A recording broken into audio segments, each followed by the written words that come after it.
Welcome everyone to the amazing and wonderful episode 250 of the Dan and Jay's Comedy Hour podcast. If you do the math, we should have reached that years ago, but don't you worry about it today. Ladies and gentlemen, we are joined by my co-host, Jacyn Klamm. Hi. And also our very special guest, James Urbaniak. Oh, hello. I didn't see you there. That's strange. That's very strange because you've been here the whole time, but that's fine. Yeah. I won't judge it. Just kidding. James, you're not familiar with the format of this show We have a format? No, we really don't. But I will say you are partially responsible for the format of this show because when we did episode 100 of Comedy on Vinyl, someone volunteered to, hey, Jason, let's talk about one of your sketch things. And you were there. My friend Alex was there. Oh my God, who else was there? Somebody else was there. I apologize. My brain has fried. But either way, we talked about our bullshit for an hour.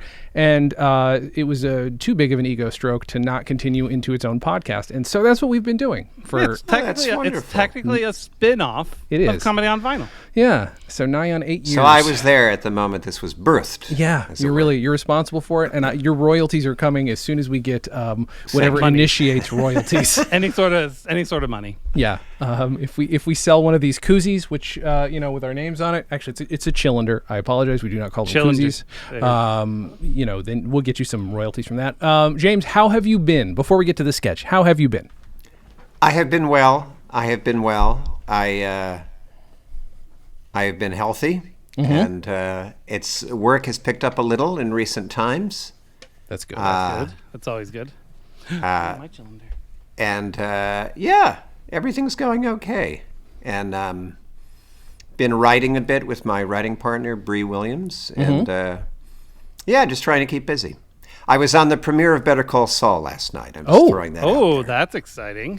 I have not seen that show yet. I apologize. I'm behind on every single show on TV, but I'm sure you were great. I had never really, I just didn't get around to watching it. Then I kind of started to binge it when I got that job, so I knew what was going on. Yeah, okay. Fair enough. But it's good. It's all it's cracked up to be. My wife really likes you on, what is it, Terrible People or whatever it's called? Difficult People. Yeah. But use the adjective of your choice. Any synonym will do. I mean, it's an accurate description as well. Lousy Folks on Hulu. Yes, that was a great show. It's a type of character that Billy Eichner is really good at playing. Exactly. And my old friend Julie Klausner, who created that show. Dan, there's a reason you don't live in LA anymore. I lived in LA. I couldn't do what you just did. You did it with aplomb. You're like, whatever it's called, these two dipshits, whatever the name of your show is. Anyway, let's move on. Can we make a show called These Two Dipshits? Because I feel like that would just take off. Yeah, I think it would too. So what we're going to do is I've picked a sketch from the album that we discussed on episode 100 because it's our only album, really, except for our Christmas album that you were on. You were on our Christmas album too, James. He was. Yes. I should point that out. Along with comedy legend Philip Proctor. He's also in there playing Herschel F. Comedy Hour. And I'm going to now share my screen. The eponymous Comedy Hour. I'm gonna share my screen and we'll listen. Oh God, it's a 3.5-minute sketch. So I apologize in advance. That's nothing. That's nothing. I guess that's true. I know. If this was SNL, that would be a good 25 minutes. That's a good point. So here we go. The lunch of the Three Musketeers. How do you like your steak, D'Artagnan? Wonderful, Porthos. Aramis? The shrimp, she is divine. I, Athos, am also enjoying my lunch. My lobster. Oh, shut up. What? You heard him. No one wants to hear about your lunch. Now eat it and shut your stinking lemon zester. Now, aren't we all being a little hard on dear Athos? Hell no. He's a dirty pansy. He touches me while I sleep. Me too. Yes, but you ask for it. I prefer the ladies. I touch no one. These are all lies. Oh, then what do you call this? That is your leg, my dear D'Artagnan. And the mark on the side? It looks like the king. Oh, let me see. It's a wonderful likeness, don't you think? Oh, what are you doing there, my liege? I'm adding from the nobles. They're after my crown. Why is he the only one that speaks with a French accent? Shh, don't say anything. Okay, sorry. Why don't you just give it to them? You can get another. I don't know what that is, and I feel I should apologize for it. Now, Very good. my God. I've just a few things off the top. No sense of what a noise floor is. No sense of cutting when breaths out. There's a lot of that going on. Well, I mean, we've mentioned this before. At the time of creating this, we were using a audio program that literally had one track. Sure. Yes, it was difficult. Now, I'm actually not very, even though I've produced podcasts, I don't know I haven't heard the term noise floor. What does that mean? Just the general hiss that was going on throughout it, and then when it's just a low, and there was no way for me to remove that at the time. I'll give myself that, but like I didn't also add in a noise floor when there were parts that got cut out. So I see, like no room sound. tone. Room tone, essentially. Yeah, thank you. Yeah, that's a better way to yeah. So should have had that. Didn't know about it, to be fair. We coined the word inconspicuous. I think you said that, Dan, and I just left it in, if I'm not mistaken. Yes, that is accurate. Well, I also like, now, is Pinky Wit an archaic phrase, or is that one that you made up? That is just something I made up, yep. I enjoyed that. Thank you. I like It will now historical. enter his daily His lexicon? Okay, great. It will. Yeah. It's like a version of panty waist. Yes, it is, yeah. Pinky Wit. Yeah, no. I like fake, archaic language. Uh-huh. So you already have me on your side when you start saying stuff like that. Sure. Appreciate that. Also, the term lemon zester is just funny. Yep. Agreed. Yeah, I mean, that was mostly... I also had a lemon zester line on Difficult People. I have a reference to a lemon zester at one point because it's funny to say. Is that the same thing as terrible couple of folks? Is that, Yeah. Yeah. That's what you call it, Shitty Dan? Peeps, I believe it's called. Shitty Peeps. Sure, yeah. Loathsome Sapiens. I liked it. I felt that clearly there's a heavy Python influence in the sketch. Oh yeah. But I would argue, I would put it Who's to you that? that there's also a Cheech and Chong element to it. Oh, there's no doubt about that. There's no doubt. Dan and I, what you don't know about is James, the two things we actually bonded most over first were Weird Al and then Cheech and Chong. Mm-hmm. We listened to Cheech and Chong's greatest hit on cassette in a car, an old busted out car, and would just reenact Pedro and Man at the Drive-In, read along with it, and then eventually maybe did it ourselves, like without the tape going. I don't know, but that was what we did. There's a cash quality to the sketch that reminds me of Cheech and Chong. I'll where take it sounds like Definitely. two buddies cutting up, which is what it is. Mm-hmm. But then it sort of evokes the Python, Oscar Wilde, James McNeill Whistler sketch, the one. That's true. You know what? You're giving us a lot of credit, but I'm taking all of it. I'm taking all of it. Every inch. Also, why is he the only one speaking in a French accent? Okay, joke, but I would question how much of a French accent I was doing. There was some German in there. There was definitely maybe he was ours Belgian. were very glottal. There's a lot of that. It's a comedy, versus- yeah. Well, you sound like John. You sound like John Cleese in Holy Grail. That's very true. Very much what I was doing. I'm sure. Yeah, please steal from the best. When we talked about this originally, what's funny is my sense of time is terrible. So I was like, yeah, James, come on my podcast. This is an album I did in 1999. That's nowhere near. I mean, we did it in 2001. And, it was totally, but it is now, good God. We recorded it in 2000. So it's now 22 years old, this thing. Incredible. Which I guess is okay. I suppose that's okay that it's 22. Okay, James, did you ever record anything like on tape with your friends? Like, did you ever sit around with cassettes and improvise or whatever? Constantly. Oh my God. My whole childhood, from the age 8, pretty much into high school. Mm-hmm. When I was 8 years old, I got a tape recorder for Christmas. One of those little Radio Shack cassettes with a condenser microphone. Mm-hmm. Nice. And I immediately started recording sketches. I wish I had some of these. I don't think any of them exist anymore, which is very sad. Damn it. There was no sense of how to digitize these things back then, and of course. I think they just all got lost. But I recorded sketches with my friends, and I would get very ambitious. I would have another friend bring his tape recorder, and then I would tape sound effects off of cartoons and TV. I would tape stuff off of the TV for audio, and then I would use music and sound effects that I'd recorded off of the TV in our sketches. So they were very elaborate. That's so good. And of course, all the editing was just done, in recorder, Yeah. a la in Right, camera. But yeah, so my friend would bring his. I'd stop it. I'd go, okay, we're going to have this music here. We play his thing. And then we did a lot of Foley, too. I remember we did a Batman. I think Ed Stokes and I did a Batman parody. Mm-hmm. And we had a fight scene, and we got some old, like, jars from his garage, and we broke them with hammers, like in a box. Yes. Nice. So we had glass smashing. But I did that constantly. And you know what? I'm still doing it. Mm-hmm.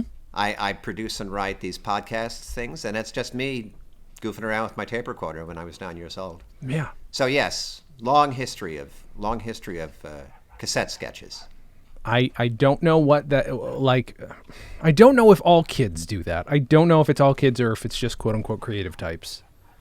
I don't know. I Yeah. don't think all kids do. I think all kids play. I don't think all kids think I need to record this for posterity. Sure. Yeah. I have two teens, but neither of them ever really made like home recordings. Although my son does a thing which I did not have in school, which is his high school actually has a film class, so he's made little video sketches and stuff, which I'm very impressed by. That's amazing. And I saw him editing one recently. I was quite intrigued. I would have loved that when I was a kid if we had like a video. But we didn't have that. I'm an oldie, so we didn't have easy home video technology when I was a teen. It didn't exist. And I think that. And this, I started high school in '77, so it was right before home video really became a thing. Right. That's Yeah, we right got on the lucky and cusp. just had like access to a camera an hour a day at school. That was like Yes, we did that have was that. AV Club. AV Club was Exactly. made for us. I think they Mm-hmm. I don't did they used to have an AV Club and then eventually they stopped it and then they're like, "Oh, these two idiots are not going I to do think anything. that Let's give was them their the own case class." because no one else was interested. I don't think. Yeah. And we were like, "What the fuck? Give it to us." And we were like, "Yeah, we'll do all these big projects. We'll do a video on the Dewey Decimal System." And we shot like 10 minutes of that and mostly just fucked around with forced perspective. Like, "Oh, it's the world's largest can of Coke in the world. Look at that." That's literally how half the videos are. We didn't even do it right. It wasn't like we used depth of field to like, it was blurry in the foreground. It didn't work. We didn't it's really have charming. that level of control at I the type remember, of camcorder it was. That's true. I graduated high school in '81, and I was in New Jersey, and I had a friend. I didn't go there, but I had a friend who then went to Rutgers, the State University of New Jersey, very prestigious school. And when he was a freshman, he, I forget what it was for. It was just some sort of, there was like some sort of student video club or something. And by '81, there were sort of bulky home video cameras.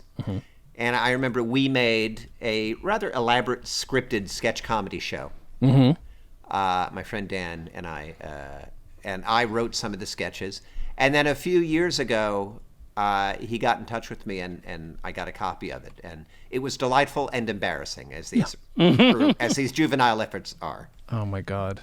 That's amazing. But I got to say, there was some, and I didn't really know anything about performing then. That's way before I even thought I wanted to be an actor. But if you watch it, and no one will, because I will never share it publicly, you can see there's still there's something going on there. There's a little DNA of my acting abilities and extremely rudimentary sketches. Your eventual rise to power. Yeah. I mean, I'd spent like 10 years, doing cassette sketches with my friends. So. Yeah. I mean, what you see in me from 13 on is like, how can I do a really good Phil Hartman impression? The answer, it turns out, is I can't. But even now, like that part of my personality has never gone away. Like the desperately wanting to be Phil Hartman has been there from then. And That's a and good it one to remains. aspire to. That's Mr. Announcer voice is basically Yeah, just your exactly. Phil Yeah. Hartman. Speaking of Oh Hi, I mean, he was the king of Oh Hi, I didn't see you there. I mean, at least Exactly. reviving it. He was a genius. James, I don't know if you know this, I have one of his ties on my wall.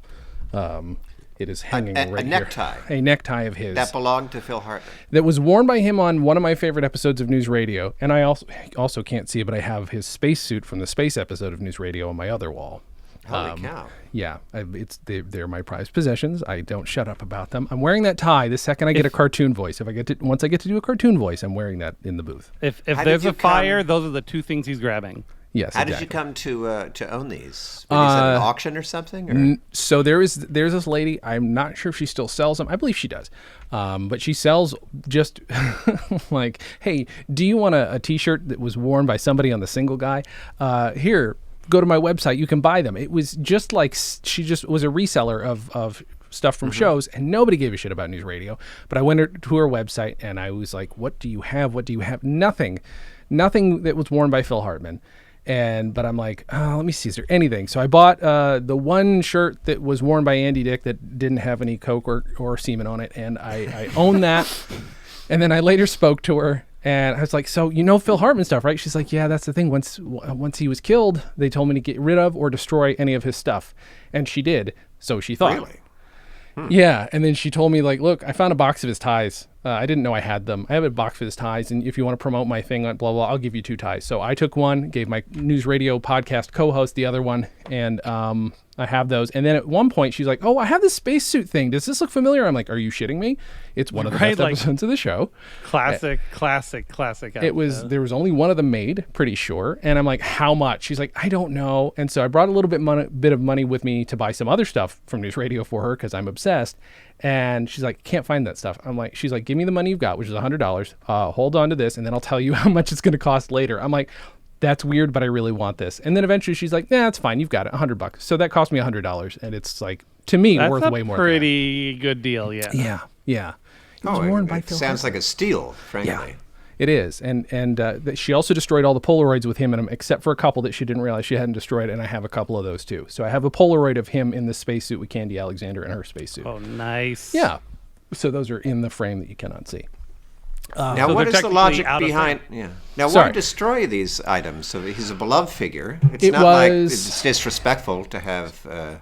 So she later told me when she said destroy, she meant get rid of. So she mostly gave them to shops, but they didn't want anybody selling these to make extra money off of his death. They just thought it was crude and crass and weird. Right, so they I had to give it away. I understand. Yes. So she gave it all away. So they're floating out there. Somebody out there has one of several Phil Hartman suits and doesn't know it possibly. Oh, okay. Yeah, I just had, when you said destroy, I imagined that's what I she thought lit she a bonfire and right. threw.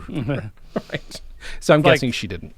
Like the end of Star Wars, the pyre. Yeah. Just a bunch of plaid suits. Just a bunch of plaid suits and ties. Phil Hartman shows up next to Luke Skywalker's, dad. Yeah. Oh, that'd be amazing. That guy. Yeah, that guy. James, you had a question about this upsetting background? Is that what you were going to ask a question? No. I think no. Okay. I think we've answered everything. Oh, okay. So far. So far. That's good. So here's the thing. We've been talking about the Musketeers, Dan, and I wanted to let us talk for a bit, but here's my concern. James, this is something you don't know. I'll pull this up now. One thing you don't know about this show is we don't know where this has come from. This is the time box. Basically it's a time machine / Zoom. I will not press this. This is where the time juice is held. That will activate it, and I'll travel in time. I can't do that. That would be a terrible idea. These are floating around, and Dan, I'm sorry. I don't know. Ironically, we don't have time. That's very true. Time. Thank you, Dan. I don't normally leave a guest waiting in the room for this long, but Dan, we've got somebody here, and I have to let them in. It just says Jacyn Gervais, and if you remember on our live stream we did a while back, he's back during the English Civil War. I remember. Now I've been trying to get him in. We must be having some trouble with the Zoom, so just give me a second. I'm gonna take my jacket off because I'm a little. So I'm gonna try here and do work some magic and get this working just fine. You guys might need to vamp while I try and get this going. Okay. Let's see. Hello, Jason. Are you there? See, I can't hear him. This is the problem. Let's see here. Yeah. Mm-hmm. So what do you know of the English Civil War, James? And not much. When was it? I don't know. That's what I was asking you. Let's see. Well, let's fill everyone in. We'll go to Wikipedia. English Civil War. I can tell you when it is. Oh God. What? When was it? Right now. Jason. 1600s, thereabouts. 1642 to 1651 to be more specific. Where are you Why? at? What? So what like year are you at between 1642 and 1651? That 9-year A period. lady never tells. Are you a lady? I mean, no. But. Or were you in the first or second war? Yep. Both? Okay. Hi! How are ya? Hey, how's it going, Jacyn Gervais? Oh, it's Now- great. I mean, here's the thing. Very happy.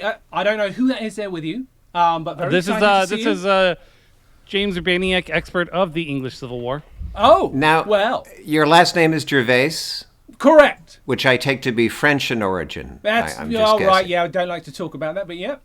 Now, there's in our time, there's a well-known comedian named Ricky Gervais. Are you related? Do you know if you're related to him? Or is he related I don't to know. you? Dan, look it up. That's your job, right? I'll try. How do you spell your name? Come on, mate. Jacyn. Last. Gervais. I know how to spell it. Well, that's So it. here's the thing. I heard that you guys were talking about the Musketeers like you know something about it. I was there You were there. for the real Musketeers. You know, the beginning of the Three Musketeers book. You probably read it. I have. I had it sent back in time to me. Okay. You know, Alexander Dumas is all like, oh, I found these guys in this book. It's a bit of he was having a laugh, right? It was a bit of a joke. He didn't know any. Those guys weren't real. But you know who Okay. was? Who was? I'm French. Well, I'm one of you're- the original actual Musketeers. I did all the but you're- stuff that's in but the you're- books. But you're British. Yeah, right. But that's how you hear it. Okay. Listen. Okay. I'm What is that listening. guy? Who's this guy? Who's it? Oh, this is the other one. This is the one that's related to me, right? Yeah, that's not Jason. talking. Prick. He's probably a bit shooketh that you're there. That's probably right. Do you remember my catchphrase, Dan? You know, it's been a minute. It's a bit daring. Look, I mean, it pisses some people off. Some people don't like it. Fuck the monarchy! That's my impression, though, That's specifically right. of Cromwell. Now, I That's think right. you might be related to a descendant of yours might be the aforementioned Ricky, because he also kind of makes a big deal about how controversial he is. Oh. Very similar energy there. Also, he has a kind of an annoying laugh. If you don't mind, can you laugh for us? Because that might really. I mean, let me- I'm not some fucking performing monkey. You got to do something to make me laugh. You know what I mean? But I thought you basically did British ESO shows during the Civil War. So Yeah. you kind of are a dancing monkey. All right, I've got a joke for you. right. Let's Here we go, here we imagine. go. Let's imagine I'm eating some chicken. I'm eating some chicken. That's funny already. All Boy, right. this chicken is really dry. It's like one of Cromwell's speeches. Yeah, there it is. Yeah, There I it is. think you're There of it the is. Gervais. That's funny. 100%. That's funny as shit. Oh, Thank man. Okay, so this Ricky, all right, so he's daring. Is he daring for his time? Yeah, well, you know what? Yeah. Don't tell anybody. Well, here's the thing you don't know, James. I perform for both sides, all right? They don't know it. I perform for both sides. We sneak around. One group's asleep. We'll sneak over, wake the other guys up and be like, hey, guys, we're going to perform for you. Well, they don't know, none of them, because I would probably get beheaded by at least one of the groups. Can't remember which. I don't believe in God. What are you going to do about that, eh? Oh wow, that's You another thing bothered? you have connected with Ricky Gervais of our time. Totally. What? The Ricky Gervais of our time is very vocal about his lack of belief. His atheism. Yeah, all right. So he's just nicking my bits. Now, I mean, when you technically were did come first. when you were younger, were you sort of very beloved, and then did you find that more and more people found you annoying as you became more famous? I mean, that's one of the sort of trappings of fame, really, when you look I at suppose you're right. it, you know? I mean, Accurate statement. That is I mean, hey, we're all famous here, so we've Yep. all experienced that. yeah, The spotlight can sting, if you will. it really can. It really can. I mean, look. I mean, I started out in actual shithouses. My partner, Daniel Shithouse, is like he's named that because that's where I found him, and he didn't have a surname, right? So Yeah, they didn't all have surnames back then. It's just a he thing. was a town crier. I was just a guy. I was just a gadabout, just did things, and you know, he and I we would do this stuff together, make people laugh, and it started out kind of genuine and loving and sweet. Wanted to remind people of their humanity through our humour.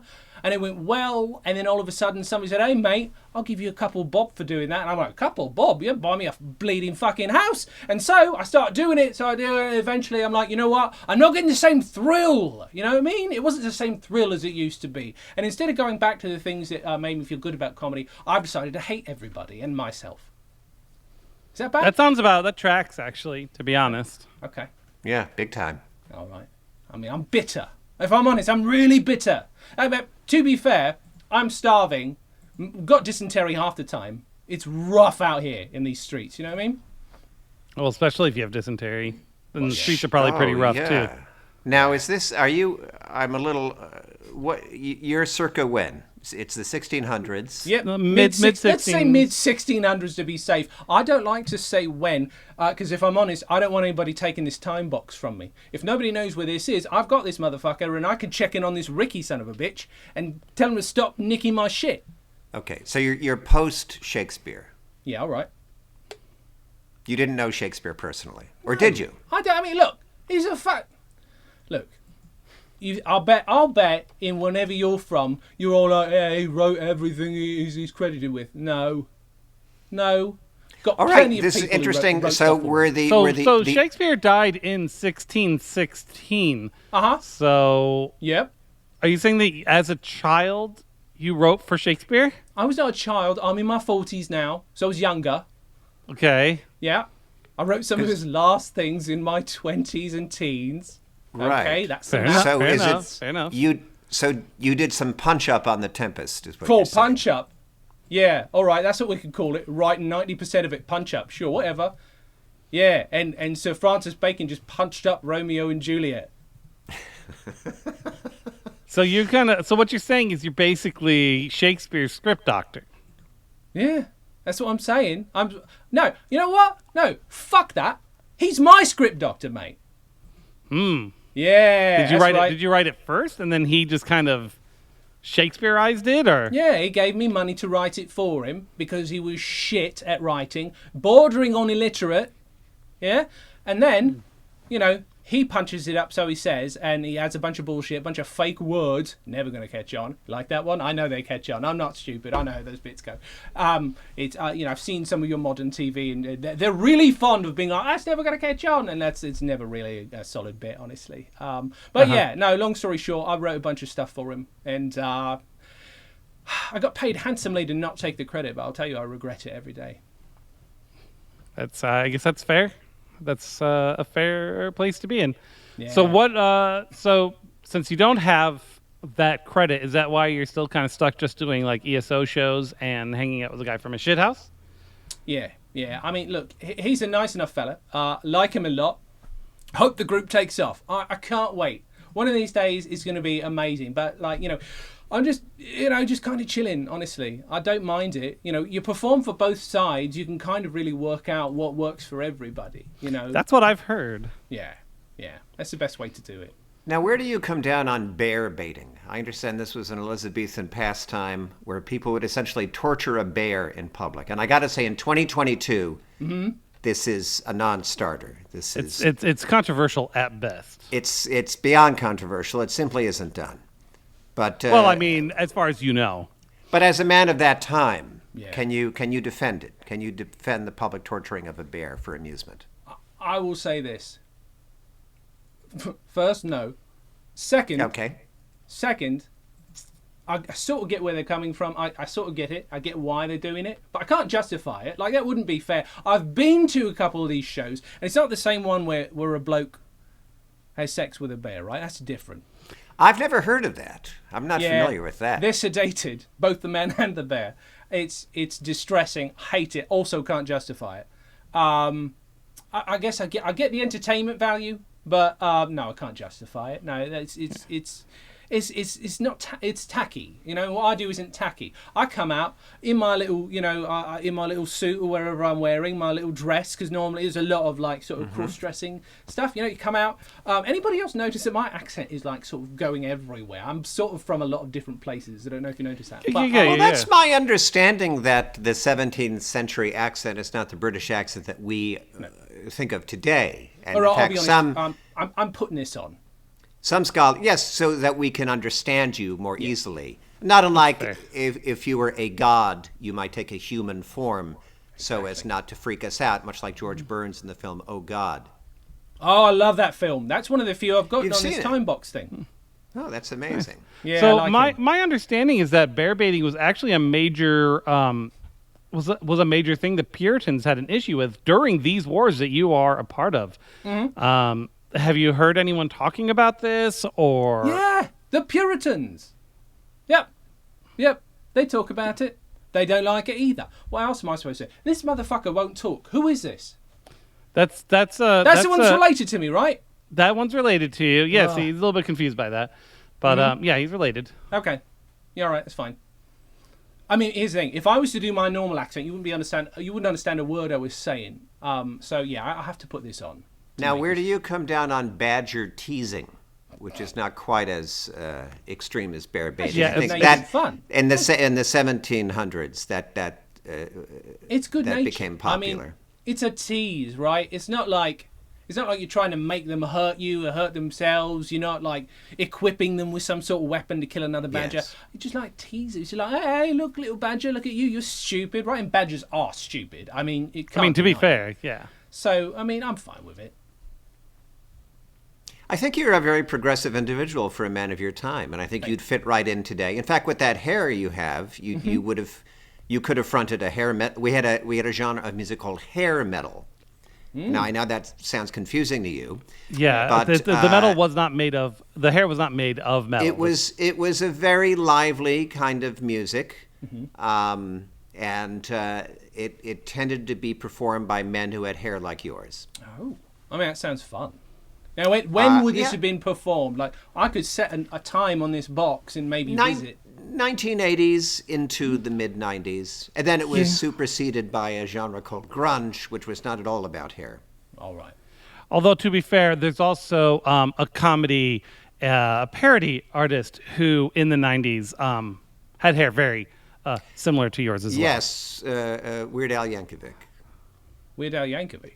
is who you're referring to. He had long, kind of frizzy-looking hair, much Yeah, like yours. I know Weird Al Yankovic. I don't mean I know him from your box. I know him personally. What are you talking about? He's there mean? now? Yeah, he's pretty popular now. Oh, mate. All right. Are you suggesting that the comedian, the 21st century comedian, he actually spans both of those centuries? He does. He's a century-spanning comedian, so of course he would. Why wouldn't he also span the 17th century? I'm just concerned he's got access to one of these boxes, and he's just going about stealing material. Okay, I don't know if I want an answer to this question or not. Okay. This Weird Al Yankovic, Yeah. hoping it's not the same guy. Does he do music with a squeeze box about food? Oh, all the time. Oh, That's fuck. pretty much his bread and butter, if you will. Are you fucking shitting me? You're having me on. No, that's his thing. Oh my god. Are you saying he lifted that from you? Is that where you're going with this? Yeah. First Shakespeare, and then this Weird Al fuck doesn't even bother to pay me. I thought we were just mates hanging out. He's got this stupid squeeze box. I've got my loot, and we're just playing and we're doing this. And he's like, I had this song that I wrote, and I called it Beat It. Here are the lyrics. And it goes like this. I'm like, yeah, but what if it was about eating, mate? And he's like, oh, that's not a bad idea. Then he goes away for a couple of weeks, comes back, looks conspicuously older, and then he's like, yeah, got anything else? I mean, that was for a period of about like 6 months he did this, not that long ago. Progressively older. Just saw him a week ago. He's like 55. Don't know how that happened. Whatever. Are you fucking shitting me, mate? Oh no, that Eat It one is pretty much one of his most popular songs. Pretty much put him on the map, if you will. And it doesn't anywhere say on his album, co-written with Jay Gervais. Not in the slightest. In fact, not to ruin the future or anything, but your name doesn't appear anywhere. I would remove these glasses if they weren't a zoom filter, like an add-on, to make me look like a nerd. I'm fucking distraught. It's a pretty good zoom filter, to be honest. This is a lot. This is a lot to contend with. I'm honestly, I'm going to have to let you guys go because this is not... I don't... I'll come back when he visits me next, and I'll tell you this. You'll see two heads on the screen with this kind of hair. One of them's going to be attached to a body, and it's going to be mine. That sounds a bit aggressive. What's going to be done to Oliver Cromwell, I'll just tell you, is going to be done to whoever this is you're talking about. I know what his name is. I'm livid. I'm livid. Goodbye. We My might... goodness. We might have changed Wow. the future a little bit there. This How? is classic time travel conundrum. There's always Jay and I are not great about the not telling people about the future thing, to be We honest. used to- it seems we like used a to- great idea, and then it doesn't pan out. We used to be like so good at this and just be like, oh, can't tell you anything about. I mean, Dan's After a got. while, it just becomes fucking commonplace when everyone is time traveling and talking to you. I can't tell Dan about his future. He's got this thing that happens in the future that he just forgets anyway. So even if I told him right now, I think he'd forget. Yeah, I've got this thing. I don't know. I think it's called ADHD, Yeah. that where my must be memory's what it is is. shit. I'm sorry that I was mum that whole time. I was just kind of blown away. Mostly that he had hair. Last time when he was on, he was stark bald. So I don't know remember. So what that was about. That I was don't very know. strange. He kept fiddling with his hair. So I think He's a volatile fellow. He really so is. I think he made the right choice to kind of lay low. I think so. I agree. God only knows what would. I mean, I set him off a couple times, and I wasn't even trying to. Yeah, And you know me, Jason. I'm a very cash person. You are. You're amenable. You're kind. Never have you angered me in the slightest. So I don't know what that was. I feel like we should give a warning to Weird Al Yankovic though, that he should not be you taking. think. I mean, it took you forever to get any messages to him to begin with. It took 10 years to get him on a podcast. I don't know how, And how I mean, well this based warning's off gonna based go. off the story, performed this way, obviously, getting through people to him is a challenge. Is a challenge. That's true. I Now just they feel like are we should- making a biopic about him, or he is making one about himself. Yes. And good I would- cast. I was presented for a part on that film, and I'm very sad that did not come to fruition. Boy, oh boy. Really? Yes, for the first time in the history of my career, I was presented for a part in something real. And no, Now, it did not work. what do you mean you were presented? I You was were given. offered Here's the something? thing. No. If I were offered, I would not. I would have gotten the fuck out. But for the first, I've never been. I know my face has never been in front of an actual casting director, and so for the first time, my face was my headshots and shit were actually sent to the casting director for the movie. But then they're like, "Oh no, we got a name for it." After that, I think he was just trying to make me feel good, and then like, "No, we cast a name." Wait For till you what see who role? got The role of Dr. Demento? a doctor, but no, not Dr. Demento. I'm sure because they had Rainn Wilson. Dr. in mind from the Kevorkian. beginning. He's It was actually a Dr. pretty big Kevorkian. character in the biopic. You don't realize it, but Weird Al used to be super, super close with him. Yep. Strange. I was disappointed that I was not offered anything in the Weird Al Yankovic film. I know. But I am in the Jack Kevorkian Al Pacino movie from a few years ago. That's so right. there you go. It's actually true. I forgot about that. I have a couple scenes with the great man. Very nice. Oh God. Yeah. But yes, you know, I it's so thought. funny. No, go on. No. I can't believe I forgot that because you have a few very good stories about working with Al Pacino. I just couldn't do. remember what movie it was. So Yeah, it was. feel Well, he's Pacino, so everything takes on an epic quality. Sure. when you're working That's with fair. Pacino. That's Yeah, fair. So in fact, I was just thinking about him on that set, like literally yesterday. Mm-hmm. He was doing a scene. He plays Jack Kevorkian, and a lot of the movie is about his trials, not his And arduous tribulations. life, but exactly his actual legal trials. In fact, in Detroit. Detroit, you're in Kevorkian country. oh, that's right. Now. That's what it says when you drive in. It's on a big Now entering billboard. Kevorkian country. It's the ominous music plays Yeah. when you drive past the sign. Yeah. You're killing it in Kevorkian country. That's the slogan. It's Kevorkian, Chupacabra, same kind of mythological level. Yeah, it's true. And I remember he had like a monologue at one point, and he in the courtroom, and he's doing it in character. The cameras are rolling, and then he stopped, and then as Al Pacino, he said, "Close, but no cigar," meaning I'm not. In a very affable way, he's going, not a great take. Let's do another one. But it was delightful just seeing Pacino drop character and go, "Close, but no cigar." His Pacino voice. That the sense of humor extends as far as his own acting prowess within a given scene is that's refreshing. That's Yeah. There was another great moment where I was playing a reporter from the Detroit area who covered Pacino, and a real guy named Jack Lessenberry. And we were doing an exterior. The movie was shot mostly in New York for the interiors, but then they shot very briefly in Detroit for exterior shots. So the primary cast was flown to Detroit, and we were shooting outside a building that was supposed to be a courthouse.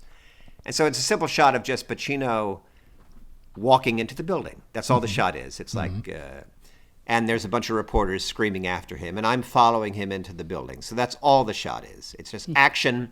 Pacino walks along the sidewalk, opens the door, and enters the building while a bunch of extras scream. And I am following him because I'm one of the primary reporters. And after like the third take of this, once we're in the lobby, the shot is over. We get in the lobby for the third take, and then there was like a conference table in the lobby, and Pacino got on it and laid down on the conference table, and then said to the ceiling, "I smell an Oscar," which was the old joke that it was a nothing shot. Love it. How beautiful did I walk into this building? Oh, that's good. But then I thought, that's funny, but if you've actually won an Oscar, can you do the "I smell an Oscar" joke? If you're someone of the star wattage, but I think you can. Yeah. So he was delightfully funny. That's good. Yeah, I feel like context really does play into that. Like, yeah, right. Like if he does a monologue and then says that, that's just that's just being pompous. No, because it you was walk a into totally a building and lie down joke. on a table. Perfect. It was a joke on how many takes of me walking in do we have to do? I smell an Oscar. Yeah, it's perfect. They're doing that. I haven't watched it yet. I have screeners, digital screeners to watch of it. The Offer, which is the making of The Godfather. Could be crap. I don't know. It looks like it could be fun. And it makes me think of, obviously, for me, like, I will tell you, if my entire career was somehow, if I had one, was playing people who actually existed, I would fucking kill for that. James, you've played how many real people? Would you estimate? Played several. I would estimate maybe around 6 or 7. 6 or 7. Have you met any conservative? Ooh, that's a good question. Obviously not Del Close, who you No, yeah, played, I'm in there's a great movie, which I know you saw, called For Mad Men Only. Nothing to do with the popular TV show Mad Men. It's just a part of a phrase that Del Close once used. And that's a documentary, but there were sort of reenactments in that where I played Del. Okay. Of course, didn't meet him because I could have met him, but I wasn't in this, he was alive when I was alive. But right. I played Robert Crumb, the famous cartoonist in the movie American Splendor. Didn't meet him, although I went to see him speak once at UCLA. He lives in France, but he came over to promote a book after we made that movie. And there was a Q&A with the audience, and someone in the audience asked him, "What did you think about your portrayal in American Splendor?" And no one knew that I was in the audience. And he said, and he'd actually said this before because I'd read the same answer. He'd been asked the same question in an interview once. And he said, "Well, I didn't think he was like me, but I'm me. I wouldn't think anyone was like me. But my wife said if I was like that, she never would have married me." Which, frankly, I took as high praise because he's a famous curmudgeon who doesn't stand on ceremony. So I felt like that's his version of saying I was awesome, Yeah, basically. It's kind of or at least he appreciated it for what it was, And then Should have just yelled thanks from the audience. Thanks! And I actually just did, I actually just did a kind of big movie, but I probably shouldn't talk about it because there was all this, like, you can't talk about it stuff. Oh, sure. But That's I have good a sign. small part. I do play a real guy in that, but I'll have to tell you later. You'll just have to wait till it comes out. You'll have to come back. But it was another one I have a small peripheral role. It's a historical film. It's set in a prior decade. But I do play a sort of prominent person. Are you playing Jacyn Gervais? Because I feel like that would be Yes, I'm playing awkward. It's the Jacyn Gervais story. The true story of the Three Musketeers. Yeah. It's me. Michael Gambon plays his father. And it's weird that whole time. I don't think he in any way got to why he was one of the original Musketeers, but that never got resolved. He was too busy whining about Weird Al Yankovic. So that never. That sounds right.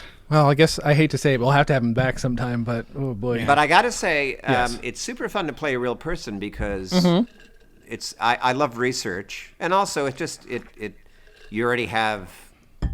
You have all this information that just helps your creativity, and ultimately you're just playing a character in a film who's there for a specific purpose. Like in American Splendor, Robert Crumb is actually there to show us something about Harvey Pekar. Right. It's not the Robert Crumb story, But yeah, I love it. And yeah, for some reason, I have played like a handful of real people. But no, I don't think I've actually met any of the real people that I've played. They've either been historical people who existed before, or they just weren't around. Right. Like Crumb didn't come to the set of American Splendor or anything. But I was in the same room with him once, at that talk. So we got that going for you. I'm looking to see, okay, this does not count in any way, shape, or form, and I promise I was not leading up to this, but it does occur to me I did sort of play somebody real, sort of. Play is in quotes. James, you were on my podcast, Yes. The Professional Blur. You've been on all my podcasts too. Am I kidding? I think so. Yeah. Let me see if I could pull it up. So I was on an episode of Drunk History. Wait, have you done Drunk History, James? Were you on Drunk History? No, I never did Drunk History. You would have been good on Drunk History. I agree, but that can't would have do been everything. fun. So I was only an extra. Okay, I love history, and I've been drunk many times, so it makes perfect sense. Would you have preferred to tell an historical story, and if so, what would it have been? Because I know what I would do, but I want to know what you would have done. I don't know. I'm a great lover of show business history, so it might be something. It might be something based on like a historical show business thing. Though which one I can't think of at the moment. I'd have to give that some thought. Okay. They definitely had a show What would explicitly yours about be? that, I think. It would have to be something vice president related, just because I've been obsessed with the vice presidency for so long. So it would have either been Charles Curtis, who was VP under Hoover, and one of the many dipshit things he did, or Spiro Agnew, which Spiro Agnew was just a giant piece of shit. And Spiro Agnew's a fascinating character. Yeah. So, Well, I'm very, very interested in the 70s. Probably part of it is a sort of nostalgic thing. I was a kid. So I'm sure they've done something Watergate related or Nixon related on that show. Funny you say that. That's one of the things I was in, and I'm trying to find it. I can't find the video. Long story short, I'm one of the citizen group that broke into the FBI. So it's an episode where Elijah Wood and Sophia Bush play like this couple. And I'm just one of the lucky few extras who got to sit around the table and pretend like I was acting with them. And I'm pretty heavily featured. So that was fun. I'm in there and I'm wearing my Spiro Agnew watch. I will say that. I was like, I asked them, can I please wear my Spiro Agnew watch? It is time appropriate. Like it is perfectly period accurate. Now, yeah, sure. Why not? Does it have a picture of Spiro, like a Mickey Mouse watch? Exactly right. Because the joke was... somebody's like, hey, what does Mickey Mouse wear? Oh, a Spiro Agnew watch. And then some guy in Long Beach made a Spiro Agnew watch. It was an Agnew caricature in Mickey Mouse pants and stuff, and just his fingers going around. And I have one, and they let me wear it. You can't tell what it is on screen, but it's... What's important is now that's I know it's there. piece to go when they release it on DVD. Yeah. And there's the commentary. There's just a little piece of trivia that they can share. That's But exactly right. I think that's one of the only times I've played a real person is on your Vice Presidents when I played Miss Nancy. Oh, that's true. Dan played William Rufus Devane King, our 13th vice president, who was vice president under Pierce, likely the only nearly open homosexual vice president. As close as you could probably get at the time. Yeah, as close as you're going to get to like out of the closet. Possibly lovers with Buchanan. And Dan played him in this teaser that we did years ago. I'd forgotten about that. Thank you, Dan, for the reminder. That'll come out one of these days. I desperately want to do a movie about Aaron Burr starring oh my God, what's his name from Lin-Manuel Miranda? Nope. Michael Gambon. There we go. No, what is his name? He played Benjamin on Lost. What is the man's name? Joseph Gordon-Levitt. Big New York actor. Well, I say big. He's oh my God. Ben Linus. I never really watched Lost, so I'm no help. I don't know what the character. That's my wife fine. watched Lost. I did not. She did. She was in a writing group with Hurley's girlfriend, though. Oh, Ben Linus was played by Michael Emerson. Jesus. Oh yeah, Michael sure. Emerson. I know, and this is classic, because I actually know Michael in real life. You But do?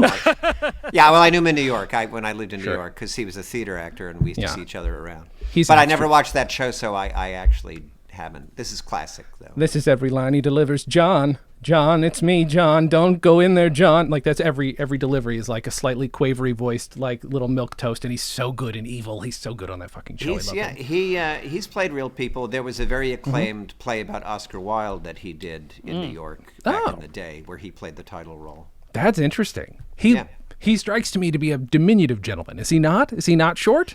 I think of him as being of medium height or like around my height. But I have a thing where I don't remember people's heights. Okay.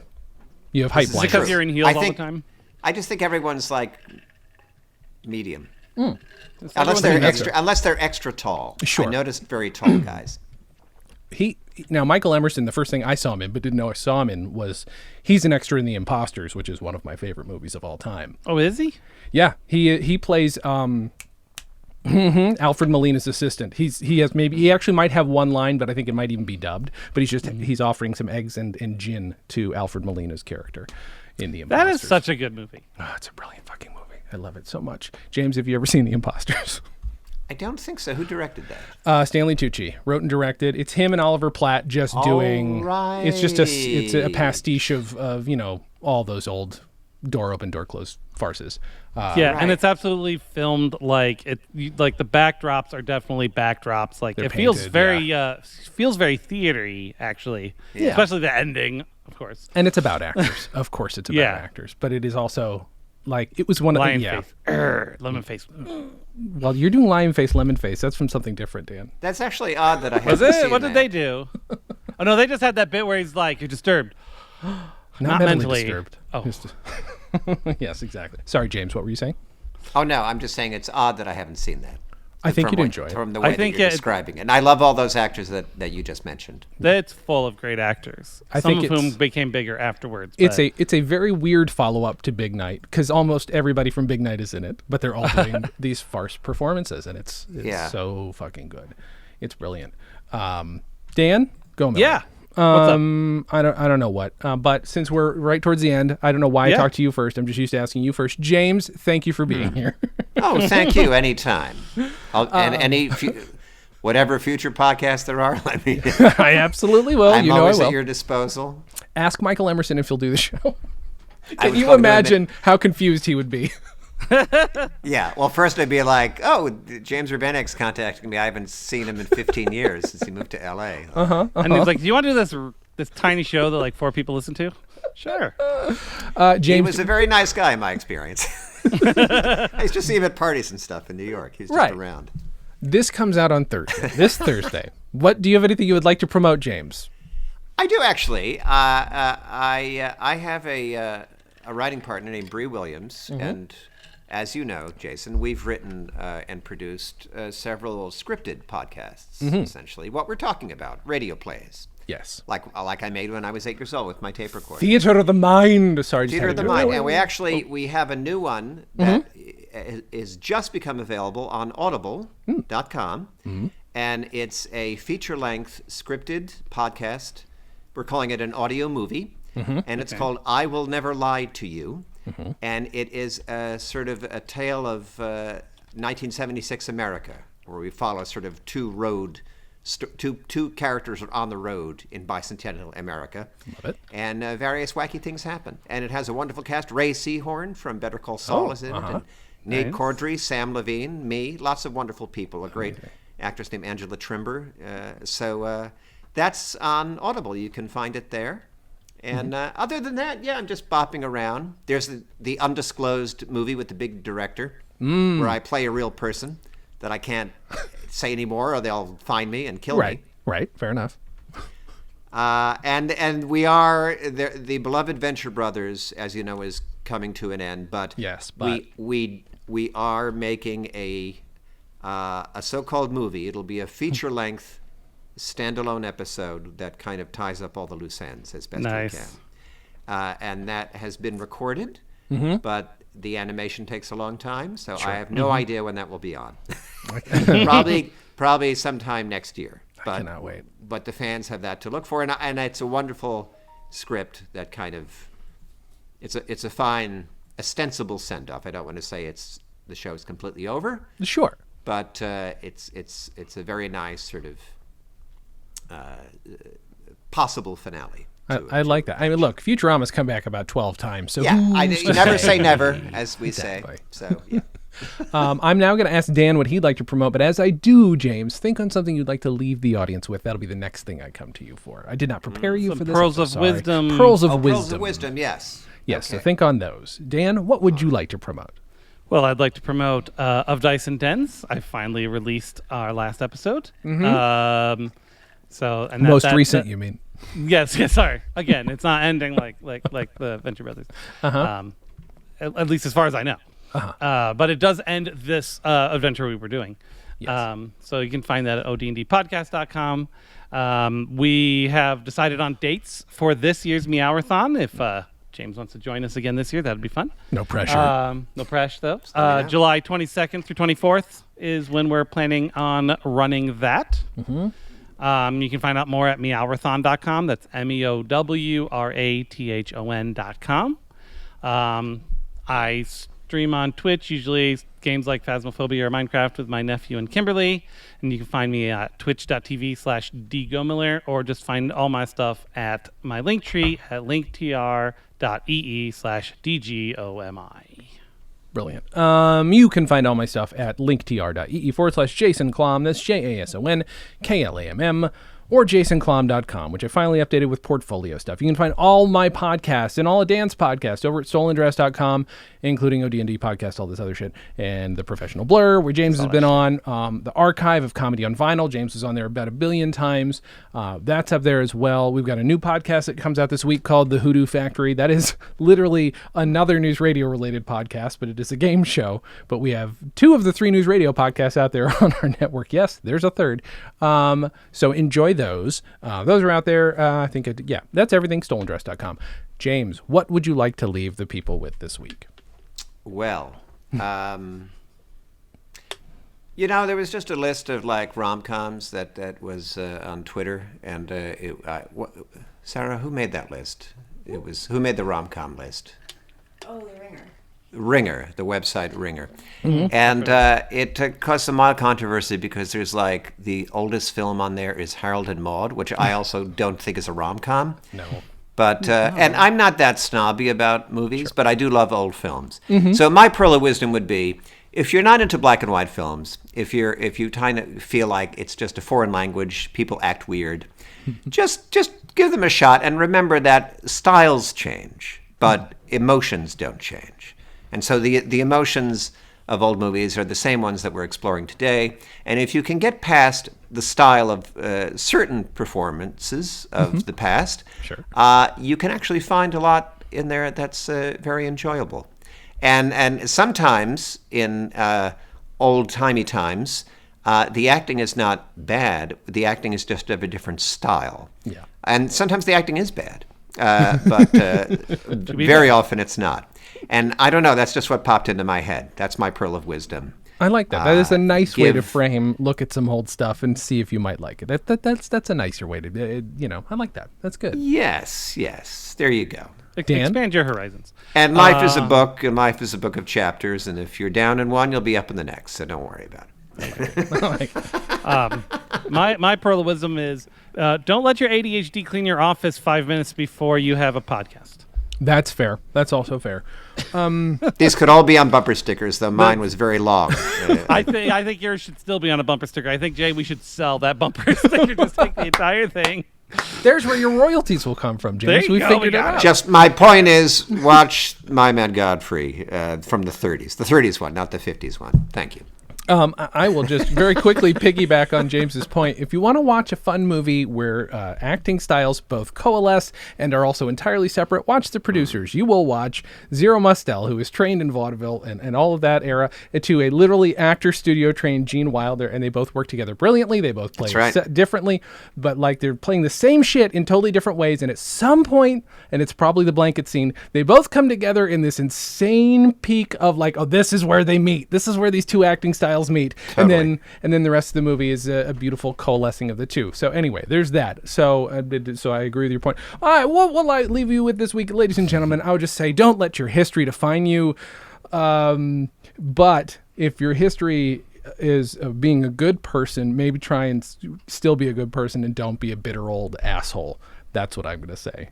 And Don't steal people's shit from the 1600s. Don't steal people's shit from the 1600s. Weird Al. Dan and Jay's Comedy Hour, the podcast, is part of the StolenDress Podcast Network. The show is hosted by Dan Gomiller and Jason Klamm. The Dan and Jay's Community Service theme song was composed and performed by Brian Magic Hands Madison. The Silver Jubilee theme song was composed and performed by Nick Robes, with lyrics by Jason Klamm. Have questions? Call and leave us a voicemail at our phone number, 747-248-6687. That's RIP2 Humor with a U. Subscribe to Dan and Jay's Comedy Hour on Apple Podcasts, Google Podcasts, or wherever else you can find us. Give us a 5-star rating and write us a review. It helps. You can find us on Facebook and Twitter at DJC Hour and Instagram at Dan and Jay Comedy. Or find everything in one place at danandjay.com. Visit StolenDress.com to listen to our other podcasts, watch videos, and imbibe freely of our multimedia content going back 15 plus years.